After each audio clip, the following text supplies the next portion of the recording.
오늘 전하신 말씀 보겠습니다. 신약성경 야고보서 4장 1절에서 10절까지 말씀 보겠습니다.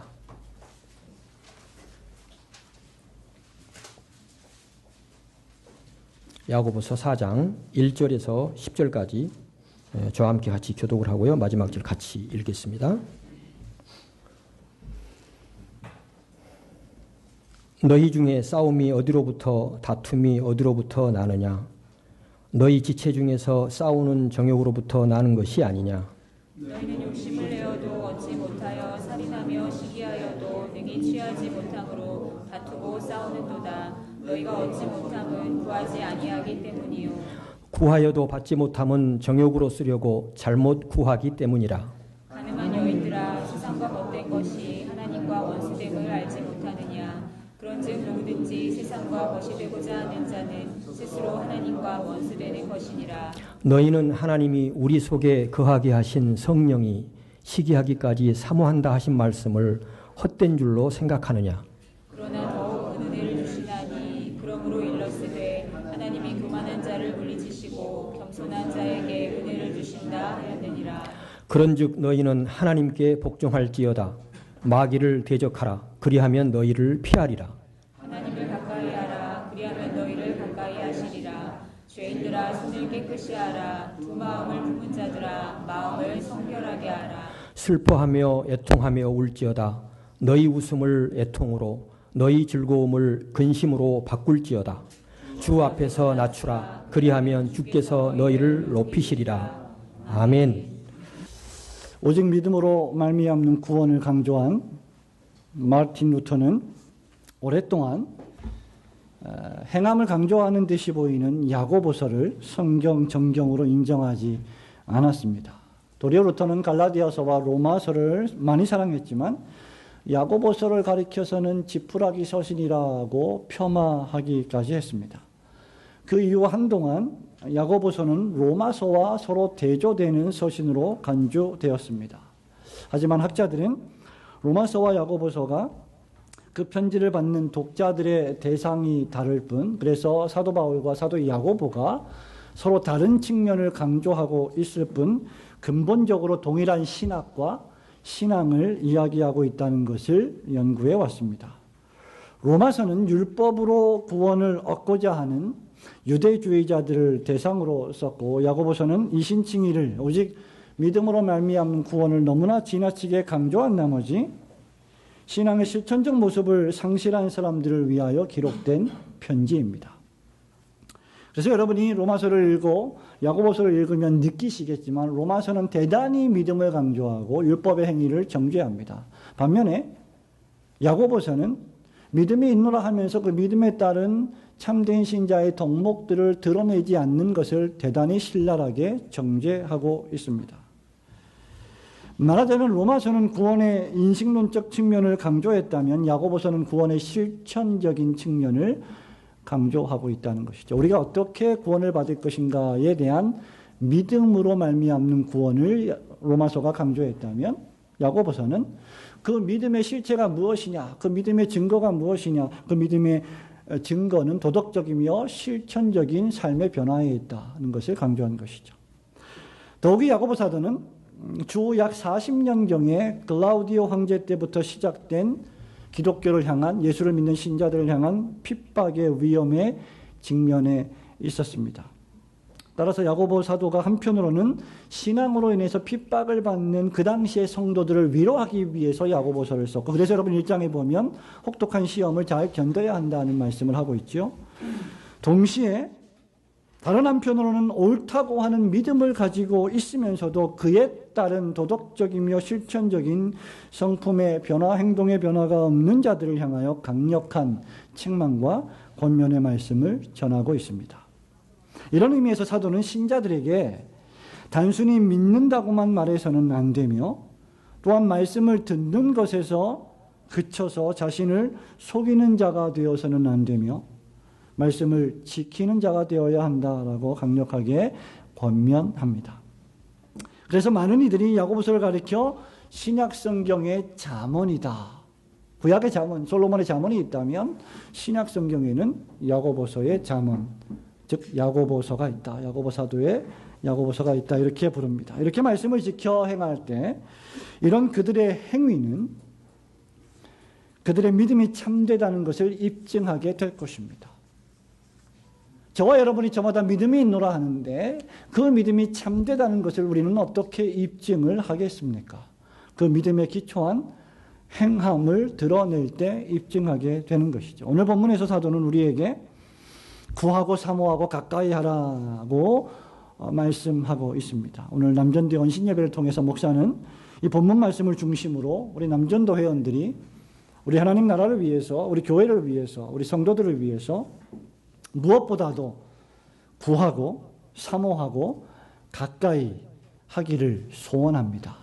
그래서 오늘 구하고 사모하고 가까이 하는 그런 남전도회원들과 성도들이 되면 좋겠다는 생각에 이 본문 말씀과 제목을 정했습니다. 무엇보다도 첫 번째로 저와 여러분 특별히 남전도회원들은 기도함으로 지혜를 구해야 합니다.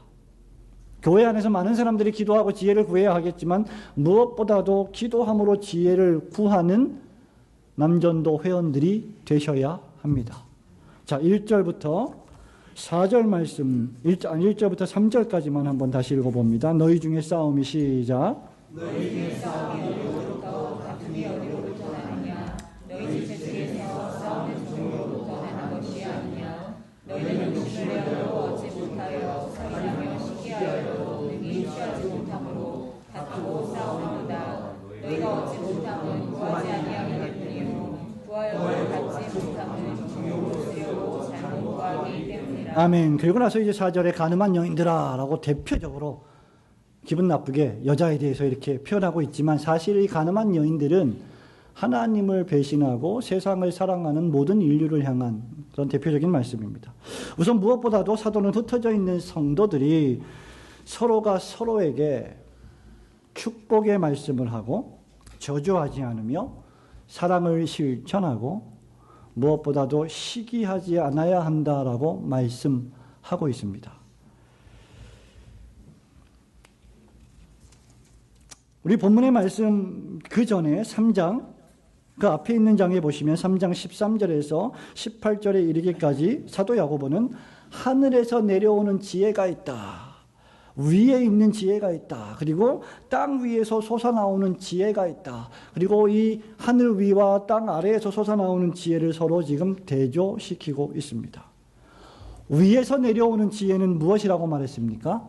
성결하고 화평하고 관용하고 양순하고 긍휼히 여기고 선한 열매가 가득하고 편견과 거짓이 없는 것이 위로부터 나오는 지혜이다라고 야고보가 말하고 있습니다.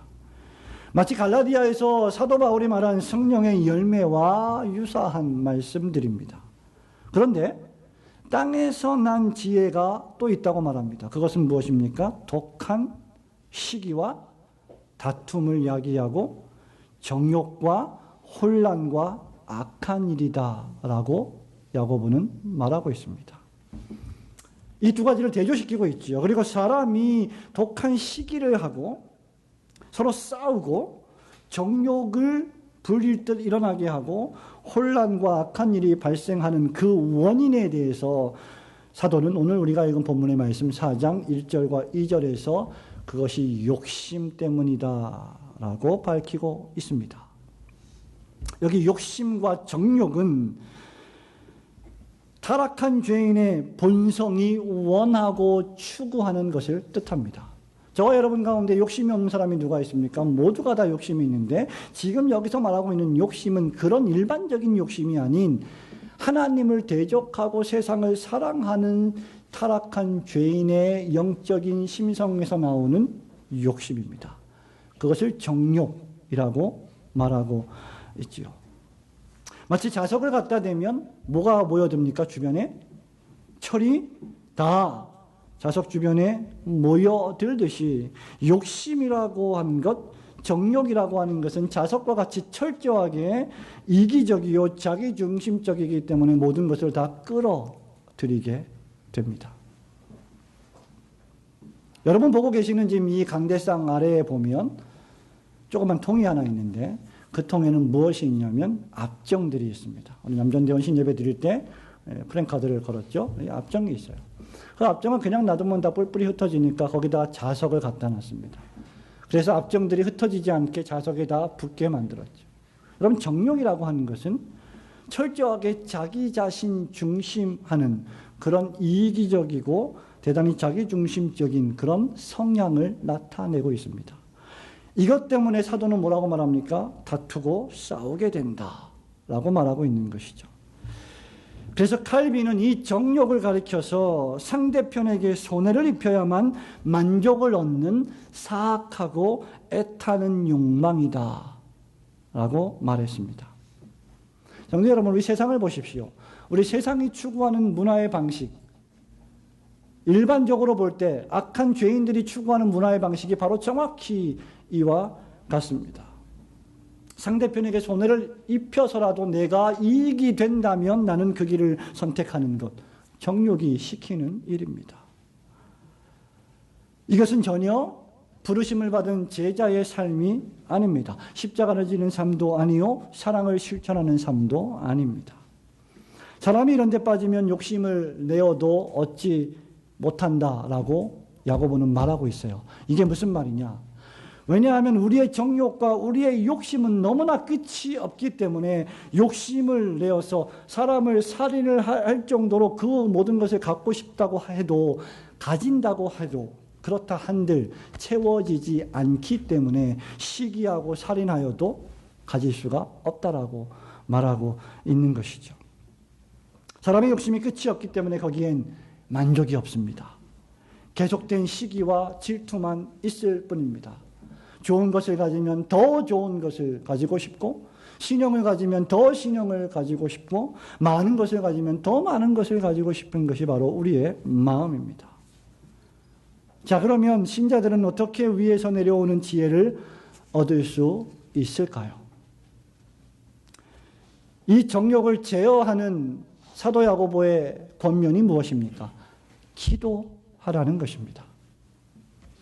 2절 하반절에서 사도는 너희가 얻지 못함은 구하지 아니하기 때문이라고 말하고 있습니다. 말하자면 위에 계신 하나님께 일단 저와 여러분이 기도하지 않기 때문에 얻을 수 없다는 것이죠. 기도하지 않기 때문에 하나님은 우리에게 주시지 않는다는 것입니다. 아무리 좋은 것이라도 기도하지 않으면 우리는 결코 얻을 수가 없습니다. 그러나 여러분, 문제는 아무리 기도해도 3절 말씀처럼 정욕으로 쓰려고 잘못 구하면 또 얻지 못한다라고 사도는 말합니다. 그러니까 여기 하늘의 모든 좋은 은사, 신령한 은사들, 앞서 말한 사도가 말한 성결함, 화평함, 관용함, 양순함, 긍휼함, 선한 열매가 가득함, 편견과 거짓이 없음이라는 이 열매들은 모두가 다 그냥 자동적으로 주어지는 것이 아니라 기도하고 추구해야 한다는 것입니다.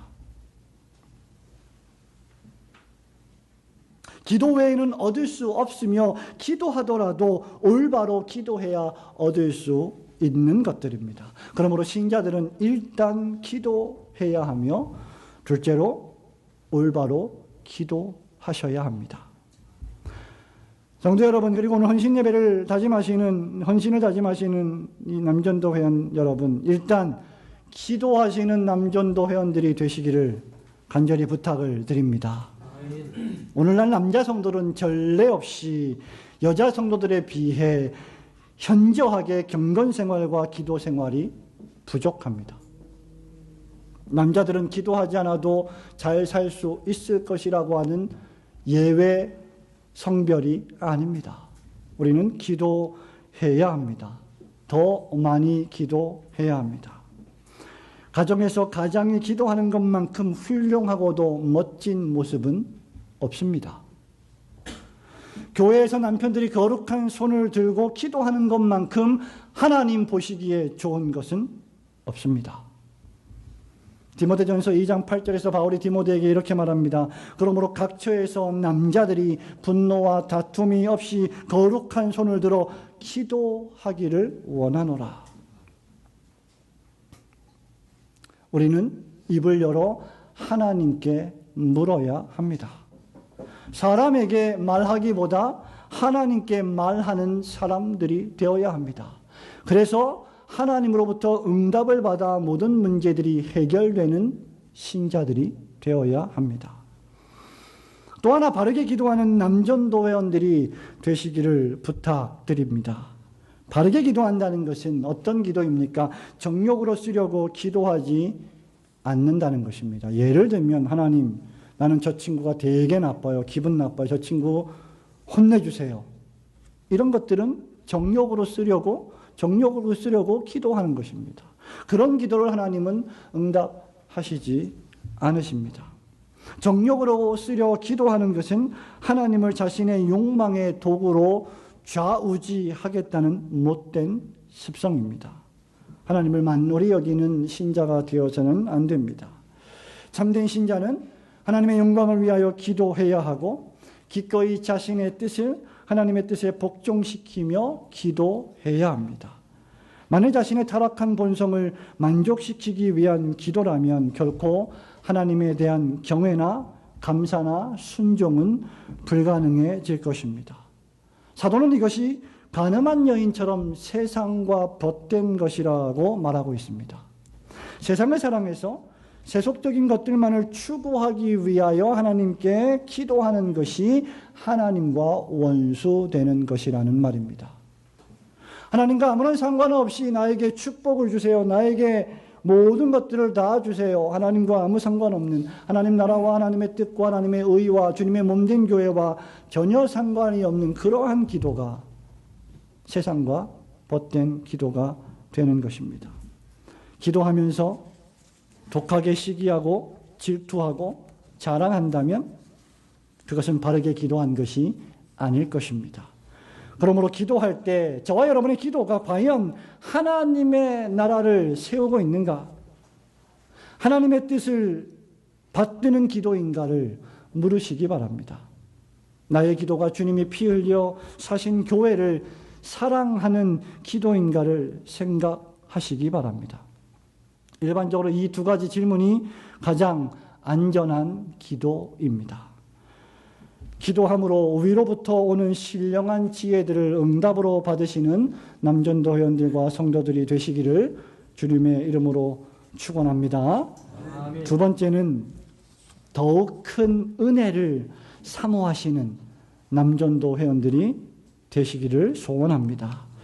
5절과 6절 말씀 함께 읽어볼까요? 너희는 하나님이 시작. 너희는 하나님이 우리 속에 거하게 하신 성령이 시기하기까지 사모한다 하신 말씀을 헛된 줄로 생각하느냐. 그러나 모든 은혜를 주시나니 그러므로 일렀으되 하나님이 교만한 자를 물리치시고 겸손한 자에게 은혜를 주신다 하느니라. 아멘. 이어지는 5절과 6절에서 사도는 하나님께서 성령님을 통하여 우리에게 은혜를 주신다고 말씀합니다. 그러므로 신자는 하나님께서 성령님을 통하여 베푸시는 이 은혜를 받아야 하고 사모해야 합니다. 저와 여러분이 정말 추구하고 기도해야 될 내용이 있다고 하면 바로 이 하나님이 주시는 은혜입니다. 사도는 하나님께서 성령님을 우리 안에 거하게 하셨다고 말씀하지요. 이 영은 우리 안에 내주하시도록 하나님이 섭리하신 하나님의 성령이십니다. 하나님은 성령을 보내셔서 어두운 우리의 마음을 비추어 주시고 유순하게 하시고 순종하게 하십니다. 그래서 성령의 깨닫게 하심을 따라 우리는 순종해야 합니다. 성령께서는 우리가 그분에게 완전히 내어드리지 않는 것을 시기하시기까지 우리를 사랑하시는 분이십니다. 이유는 성령께서 더욱 큰 은혜를 주시나니라는 말씀과 그 다음에 교만한 자가 아니라 겸손한 자에게 은혜를 베푸신다는 말씀 때문입니다. 우리가 요한복음에서 이미 성령이 오시면, 보혜사가 오시면 어떤 일이 벌어지는지를 몇 주 전에 생각해 본 적이 있습니다. 성령이 우리에게 임하시고 내주하셔서 우리를 조명하시면, 즉 빛을 비추어 주시면 우리 마음속에 말씀을 들을 때 죄와 의와 심판에 대해서 책망하십니다. 이런 방식을 통해 우리 마음속에 있는 욕심과 앙심과 다툼을 제거하십니다. 성령이 은혜를 베푸시면 정욕으로 쓰려고 잘못 구하던 것을 교정하십니다. 그러므로 성령의 이런 역사하심에 신자들은 민감해야 하며 신자는 그렇게 깨닫게 하실 때 그런 깨달음과 조명에 순복해야 하는 것입니다. 성령께서 시기하시기까지 우리를 사모하듯이 우리가 그 성령의 역사하심, 그 성령의 호소하심, 아침과 오후를 통하여 설교되어지는, 선포되어지는 그 말씀을 통하여 우리에게 책망하심을 받아들이는 것이 바로 은혜입니다. 선생님이 가르쳐 주신 성경 공부 공과의 말씀을 공부하면서 깨달아지는 것을 이해하고 그대로 살려고 발버둥 치는 것이 바로 은혜입니다. 그래서 우리는 하나님께서 오늘 본문에 말씀하고 계시는 성령님을 통하여 베푸시는 더욱 큰 은혜를 사모해야 합니다. 은혜를 사모한다는 것이 무엇일까요? 은혜를 사모한다. 여러분 우선 은혜가 무엇인지 생각을 해 보셔야 합니다. 은혜 받았다. 우리가 보통 이런 말 하잖아요. 은혜 받았다. 은혜 받았다는 말은 과연 무엇일까요? 예배 시간에 재미있는 말을 듣고 말씀을 듣고 깔깔대면서 웃으면서 감정이 즐겁게 변화되는 것이 은혜 받는 것입니까? 배꼽 빠지게 웃었다가 눈물 콧물 짜면서 울면 그것이 은혜를 받은 것입니까? 깊이 기도하는 가운데 빠지는 어떤 황홀경이 은혜를 받은 것입니까?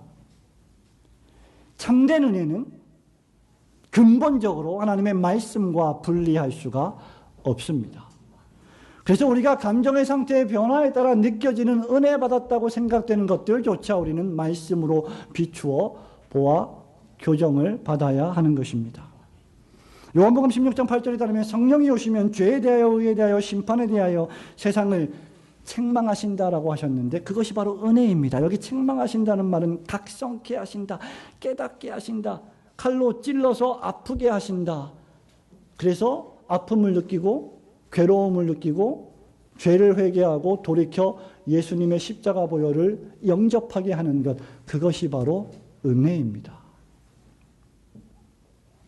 성도 여러분, 저와 여러분이 설교를 듣고 나면, 말씀을 듣고 나면 나의 죄가 각성되는 것이 은혜입니다.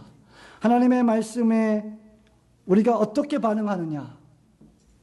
하나님의 말씀을 선포하면 반응은 딱 두 가지입니다. 중간은 없습니다. 저항을 받든지 아니면 그 말씀에 반응하여 순종하는 것입니다.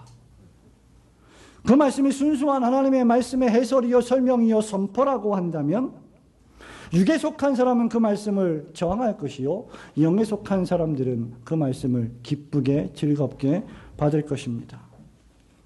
말씀을 듣고 설교를 들으면서 하나님의 말씀을, 성경을 읽으면서 평상시에 아침 저녁으로 말씀을 묵상하면서 이렇게 말씀하셨구나, 이렇게 나를 또 책망하시는구나, 내가 이렇게 살면 안 되겠구나 생각하고 돌이키는 것이 성령의 은혜입니다. 그러면 그 다음 하나님을 향한 참된 경외감이 생깁니다. 그래서 점점 말씀이 주는 소망을 붙들고 하나님을 영화롭게 하려고 열망하고 노력하게 됩니다. 바로 이것이 하나님께서 성령님을 통해 주시는 은혜입니다. 그렇기 때문에 저와 여러분이 말씀을 듣는 일에 집중해야 하고 말씀을 읽는 일에 시간을 들여 노력해야 합니다. 여러분이 말씀을 읽지 않으면 은혜는 없습니다. 여러분이 말씀을 듣지 않으면 은혜는 존재할 수 없습니다. 아마 오늘 여러분은 남전도 회원들과 여전도 회원들과 구역들이 모여서 잠시라도 지난주 설교 말씀에 대하여 질문을 읽고 나누셨을 줄로 압니다. 오늘 첫 번째 그 모임을 시작했기 때문에 물론 부드럽고 아주 아름답게 또 순수하게 잘 진행되지 않았을 것입니다. 그럼에도 불구하고 자꾸만 그 들은 말씀, 받은 말씀, 읽은 말씀을 또 되씹고 또 곱씹고 또 생각해보고 그 말씀을 읽어보려고 하는 노력이 없다면 우리에게 은혜는 자동적으로 생겨지지 않을 것입니다. 그래서 여러분은 계속해서 그러한 말씀 나눔을 집중해야 할 것입니다. 우리가 그러한 경외감을 가지게 되면 그 안에서 안식을 누리고 하나님의 말씀이 주시는 영원한 생명력에 감사하며 그 말씀 안에서 자꾸자꾸 희망과 소망이 생겨집니다. 사람으로부터 받는 소망과 위로는 아무런 도움이 되지 못합니다. 엄밀히 말하면. 오직 하나님의 말씀만이 우리에게 유일한 소망과 생명이 될 것입니다. 그래서 점점 말씀이 주는 소망을 붙들고 하나님을 영화롭게 하려고 열망하고 노력하셔야 합니다. 바로 이것이 하나님께서 성령님을 통하여 주시는 은혜입니다. 그런데 여기서 필요한 것이 단 한 가지, 겸손입니다. 하나님이 교만한 자를 물리치시고 겸손한 자에게 은혜를 베푸신다라고 했습니다. 일단 여기서 겸손이라고 하는 말은 목사님, 저는 그런 거 못해요. 저는 그런 거 한 적이 없어요. 이런 게 겸손을 의미하지 않습니다. 여기서 말하는 겸손은 하나님의 말씀 앞에 엎드려 그 말씀을 그대로 받아들이고자 하는 순복하는 마음을 가리킵니다. 이 말씀은 잠언 3장 34절의 말씀을 인용한 말씀입니다. 아까 말씀드렸다시피 야고보서는 신약의 잠언이라고 했지요. 솔로몬의 잠언 3장 34절에 보면 하나님이 거만한 자를 비웃으신다 라고 말씀하셨습니다. 사도 베드로가 베드로전서 5장 5절에서 이 말씀을 또 똑같이 이렇게 인용했습니다. 젊은 자들아 이와 같이 장로들에게 순복하고 다 서로 겸손으로 허리를 동이라. 하나님이 교만한 자를 대적하시되 겸손한 자들에게는 은혜를 주시느니라. 그러니 저와 여러분이 은혜를 받기 위해서는 나의 본성과 나의 기질과 나의 혈기가 포기되어야 합니다. 겸손한 자에게 은혜를 베푸신다는 이유가 여기에 있는 것입니다. 교만해서는 은혜를 받을 수 없기 때문입니다. 아니, 교만한 마음으로는 결코 은혜를 받으려 하지 않기 때문입니다. 졸라도 말씀을 들으면서 은혜를 못 받겠지만 교만한 사람들은 은혜를 받으려 하지 않을 것입니다. 정신을 차리고 말씀을 들어야 합니다. 히브리서 4장 8절과 15절에 보면 오늘날 너희가 그의 음성을 듣거든 노하심을 격동할 때와 같이 너희 마음을 강팍해 하지 말라라고 바울이 권면하고 있습니다. 광야에서 이스라엘 민족이 하나님을 시험하며 하나님을 여러 가지로 시험하면서 그 마음을 강팍하게 했던 것을 우리는 기억하고 있습니다. 그러나 만일 우리가 겸손히 하나님의 은혜를 구함으로 하나님의 영이 내 영혼에 지배하게 되면 시기와 질투와 싸움은 사라지고 내 마음의 화평, 오래 참는 관용, 사랑을 행하려는 양선이 지배하게 됩니다. 바로 이 일을 위해서 성도는 겸손히 은혜를 구해야 합니다. 신자에게 은혜가 떨어지면 다 떨어지는 것입니다. 저와 여러분이 모든 걸 다 가졌어도 예수 믿는 신자에게 은혜가 떨어지면 그는 아무것도 아닌 자입니다. 그러므로 저와 여러분이 성령께서 우리 마음속에 깨닫게 해주시는 하나님의 말씀을 통하여 하나님 저에게 더욱 큰 은혜를 주십시오라고 구하시는 성도들, 특별히 남전도 회원들, 장로님, 집사님들 되시기를 주님의 이름으로 축원합니다. 아멘. 마지막 세 번째는 하나님을 가까이 하시는 남전도 회원들 되시면 참 좋겠습니다. 자, 7절부터 10절 말씀 마지막 한 번 더 읽어보겠습니다. 그런즉 너희는 시작. 그런즉 너희는 하나님께 복종할지어다. 마귀를 대적하라. 그리하면 너희를 멸하리라. 하나님을 가까이하라. 그리하면 너희를 가까이 하시리라. 죄인들아 주님께 치하라. 두 마음을 품은 자들아 마음을 성결하게 하라. 슬퍼하며 애통하며 울지어다. 너희 웃음을 애통으로 너희 즐거움을 진실로 바꿀지어다. 주 앞에서 낮추라. 그리하면 주께서 너희를 높이시리라. 아멘. 저는 지금까지 여러분들에게 특별히 남전도 회원들에게 두 가지를 말씀드렸습니다. 일단 기도해야 한다.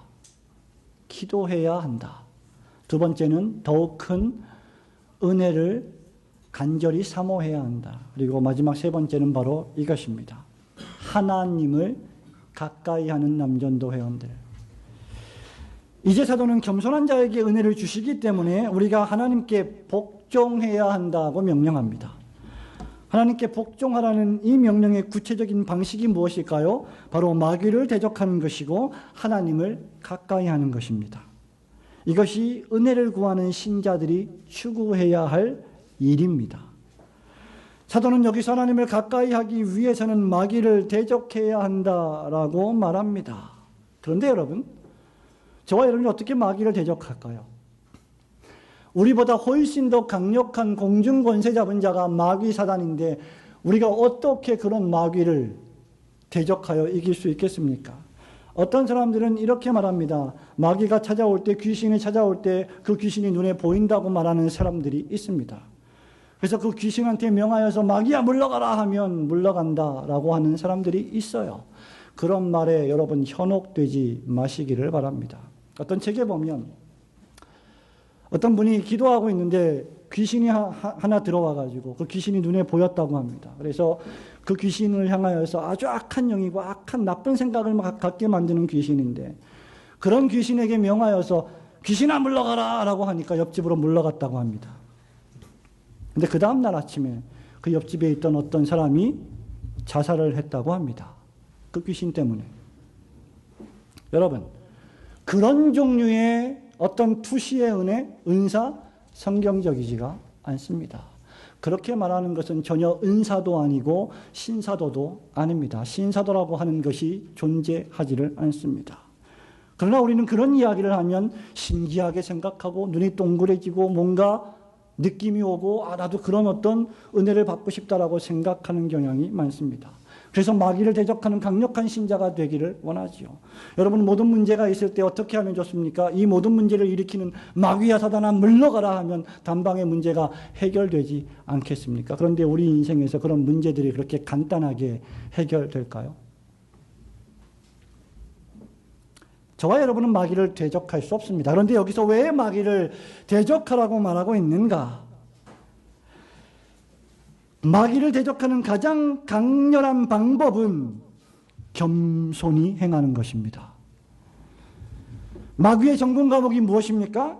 겸손히 행하지 않는 것입니다. 마귀의 전공 과목이 무엇입니까? 아담과 하와를 부추겨서 하나님보다 높아지려고 만들었던 것입니다. 그는 온갖 방법을 동원해서 끝간데 없이 높아지려고 합니다. 이 마귀의 기원이 어떻게 되었을까? 유다서에 보면 천사들 일부가 그 의지를 가지고 하나님보다 높아지기 위하여 타락했다. 자기 지위를 떠난 천사들이 있다라고 말을 했습니다. 즉, 교만이 발동되어서 사단이 시작이 된 것입니다. 그래서 마귀를 대적하는 방식은 겸손한 것입니다. 그래서 10절에서도 주 앞에서 낮추라고 하십니다. 저와 여러분이 사람 앞에 낮출 수는 없어도 적어도 주님 앞에서는 낮추셔야 합니다.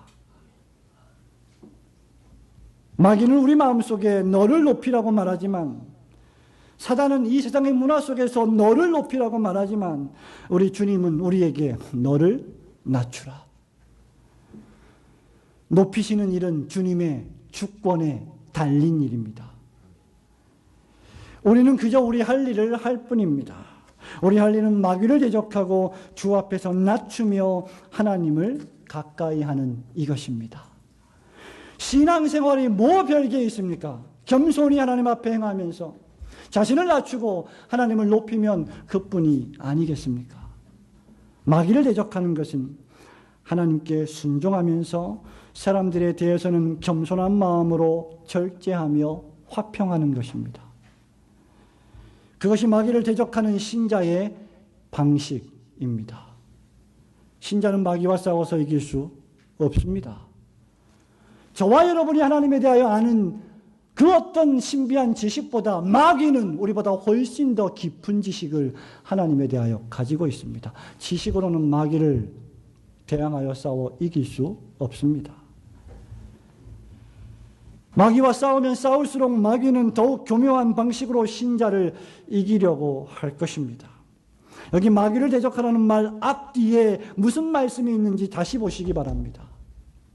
첫 번째로 하나님께 복종하고 그 다음에 하나님을 가까이 하라. 칼빈은 이것을 가리켜서 마귀의 제안을 받아들이지 않는 것이라고 주석합니다. 마귀를 대적하는 것이 무엇이냐? 마귀가 우리의 귀 속에 우리의 마음 속에 뭔가 속삭일 때 그것을 받아들이지 않는 것, 그리고 하나님께 복종하는 것, 하나님을 가까이 하는 것, 그것이 마귀를 대적하는 것이다. 그러므로 마귀를 이기는 방법은 하나님을 가까이 하는 것입니다. 저와 여러분이 마귀의 제안을 받아들이지 않으면 마귀는 더 이상 우리에게 어떤 짓을 할 수가 없습니다.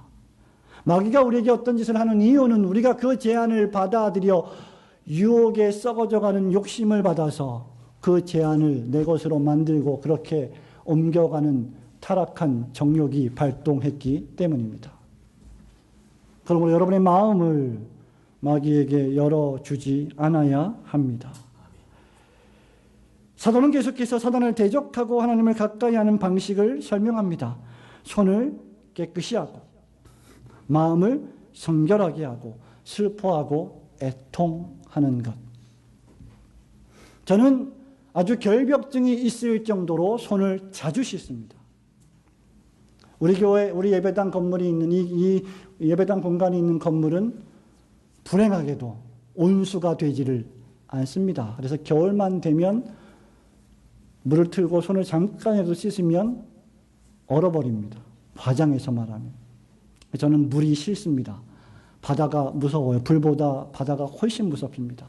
바다에 빠지면 수영을 못해서 죽는 것보다 저체온증으로 더 빨리 죽을 것 같은 그런 느낌이 있습니다. 얼마나 물이 차가운지. 어저께 교회당, 예배당, 또 목양실, 교육관, 남전도의 친교실을 정리하면서 공간을 좀 확보하기 위해서 정리를 하면서 하루 종일 히터를 틀어 놓았습니다. 너무나 피곤해서 늦게 퇴근을 했는데 아침에 와 보니까 실외기에 물이 가득하게 얼어 있는 거예요. 실외기에 왜 물이 얼어 있는지 모르시죠? 우리 친구들. 겨울에는 이 히터의 따뜻한 공기를 돌리기 위해서는 바깥이 얼게 되어 있습니다. 그래서 그게 얼어버리면 안 되니까 그걸 녹일 때 이 히터의 바람은 멈추게 되어 있어요. 저도 잘 몰라요. 들었습니다. 그런데 그거를 제때 빼줘야 되는데 그걸 제때 빼주지 못해서 꽝꽝 얼은 거예요. 그래서 아침에 그거를 망치로 깨가지고 탕비실에 가져와서 또 얼음을 깨서 막 떨어뜨리고 혹시 일찍 오신 분 보셨습니까? 그냥 안 떨어지니까 뜨거운 물을 담아다가 주전자에다가 뜨겁게 펄펄 끓여갖고 물을 부어서 녹이고, 예. 그러다가 그 얼음을 깨면서 이제 얼음을 녹여야 되니까 또 우리 여전도원들이 써야 되니까 그 탕비실을 지저분해지잖아요, 손이. 그래서 계속 손을 씻는 거예요. 손이 꽁꽁 얼은 거죠. 무슨 얘기하다가 지금 계속 손을 깨끗이 하고 손을. 저는 그래서 손을 상당히 자주자주 씻습니다. 제가 이렇게 얇아 보여도 이렇게 말라 보여도 건강한 이유는 아마 손을 깨끗이 씻어서가 아닌가 그래 생각이 듭니다. 손을 깨끗이 하고 마음을 성결하게 한다. 이것은 무엇을 말합니까? 회개를 뜻합니다. 우리 예수 믿는 신자의 가장 근본적인 특징 가운데 하나가 예배당에 오면 주님, 이 죄인이 왔습니다.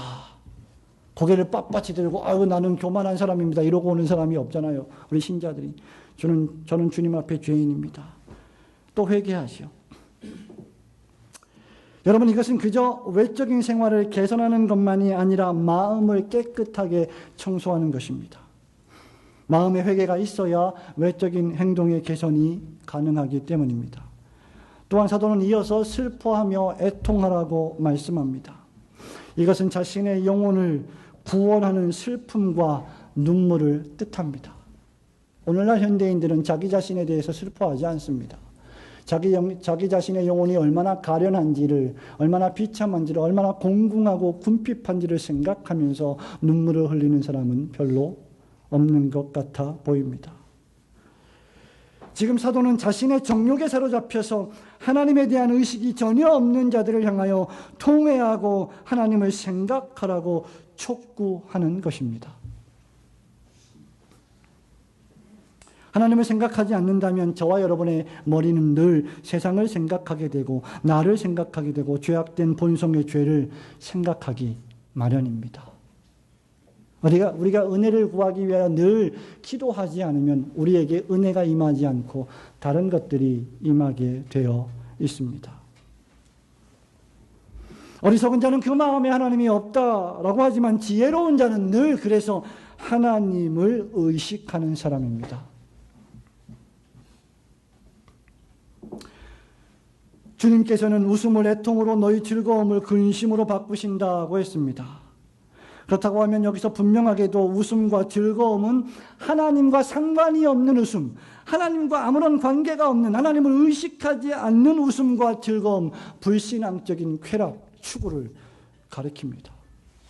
친구 여러분, 학생 여러분, 청년 여러분, 여러분들이 앞으로 세상에 얼마나 나가서 잘 되고 잘 풀린다 할지라도 하나님을 의식하지 않는다면 하나님은 그것을 슬픔과 눈물로 바꾸실 것입니다. 여러분을 사랑하시기 때문입니다. 전혀 하나님과 상관없는 세속적 웃음과 즐거움을 하나님은 근심으로 바꾸실 것입니다. 그리하여 인간이 진정으로 하나님 없이는 살 수 없는 존재임을 깨닫게 하십니다. 그러므로 신자들은 궁극적으로 주님 앞에서 부지런히 자신을 낮추어야 합니다. 우리가 시기하고 질투한다는 것은 높아지기를 원한다는 것이요, 이보다 더 심각하고 어리석은 문제는 없습니다. 그러나 우리가 하나님 앞에서 스스로 겸비하고 자신을 낮추면 하나님께서 우리를 높여 주실 것입니다. 오늘도 우리 교회에 비공식적인 주일학교 담당 강승용 집사님께서 아이들을 데리고 한 무리를 데리고 나가셔서 맛있는 간식을 사 주셨습니다. 어린아이와 함께 자기를 낮추고 그들과 함께 그들의 눈높이에서 겸손히 하나님을 사랑한다면 하나님은 그를 분명히 높이실 것입니다. 사랑하는 성도 여러분, 오늘 헌신하시는 남전도 회원 여러분, 이제 모든 말씀을 맺습니다. 야고보 사도는 우리에게 참되고 진실하게 기도하라고 권면합니다. 남전도 회원 여러분, 목사를 포함하여 장로님, 안수 집사님, 집사님 여러분, 여러분은 매일매일 얼마나 과연 기도하십니까? 목사님, 그저 우리 걸어다니는 인생 자체가 기도인데요. 그렇게 말씀하지 마시고 피곤하고 힘들어도 기도의 시간을 확보하셔야 합니다. 그것이 저와 여러분의 가정이 올고든 교회가 사는 길이기 때문입니다. 겸손히 더욱 큰 은혜를 사모하라고 권면합니다. 하나님을 가까이 하고 주 앞에서 낮추라고 명령합니다. 그리하면 우리를 가까이 하시고 우리를 높이시겠다고 말씀하십니다. 이 말씀은 하나님이 우리를 가까이 하시고 우리를 높이시는 것이 우리가 하나님을 가까이 하기 때문이라는 말이 아님을 분명히 하셔야 합니다. 우리가 하나님을 가까이 할 수 있는 것은, 우리가 우리 자신을 낮출 수 있는 것은 허물과 죄로 죽었던 우리를 예수 그리스도의 십자가 보혈로 다시 살려주시고 하나님의 성령을 우리의 영혼 속에 보내어 주셔서 예배하게 하시고 은혜를 사모할 수 있도록 기도하는 사람들이 되었기 때문입니다. 그래서 하나님이 우리를 가까이 해 주시는 것이지, 내가 가까이 했으니 하나님이 그 보응으로 가까이 해 주시는 것이 아닙니다. 하나님이 우리를 부인하게 하셨기 때문에 우리가 자신을 부인하는 것이지, 우리가 무슨 능력이 많아서 나 자신을 부인하는 것이 아닙니다. 저의 패친 집사님이 페이스북에다 자기 부인이라는 책을 올려놓고, 자기 부인이라는 책을 읽는 것은 쉽지만 그것을 실천하는 것은 얼마나 어려운지요? 라고 이렇게 글을 썼습니다. 그랬더니 친구들이 막 댓글을 하는데, 그 중에 어떤 한 분, 친한 친구 집사님이, 부인 집사님이 자기 남편의 댓글을 대신 다른 거예요. 내 남편이 말씀하시기를 나에게 자기 부인은 자기 부인, 내 부인입니다. 그래서 오늘 나는 내 부인이 원하는 곳으로 이끌림을 당하여 여기저기 다니면서 내 부인을 기쁘게 했습니다. 라고 썼습니다. 가정에서 부인을 기쁘게 하면 가정이 평안하실 줄로 믿습니다. 여러분이 정말 예수 믿는 남편들이라면 여러분의 아내들을 사랑하시고 여러분의 가정을 위하여 기도하시고 더 큰 은혜를 사모하셔야 할 것입니다. 그러니 우리는 이미 하나님께 가까이 할 수 있게 된 자들이고, 하나님 앞에서 자신을 겸손히 낮추는 것이 무엇인지를 알게 된 사람들입니다.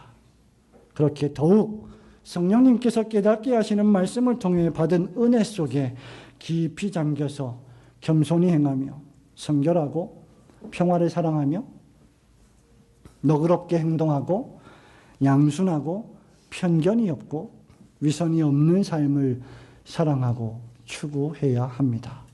오늘 헌신 예배를 드리며 다시 한번 2018년도 한 해를 힘차게 시작하면서 예수 믿는 믿음이 무엇인지, 믿는 신자들이 어떻게 살아야 하는지에 대해 교훈을 받은 남전도 회원들과 모든 성도들이 야고보와 요한처럼 기도하지 말고 구하지 말고 항상 기도하며 더욱 큰 은혜를 사모하고 하나님을 가까이 하며 주 앞에서 겸손히 자신을 낮추는 은혜가 항상 있으시기를 주님의 이름으로 축원합니다. 아멘.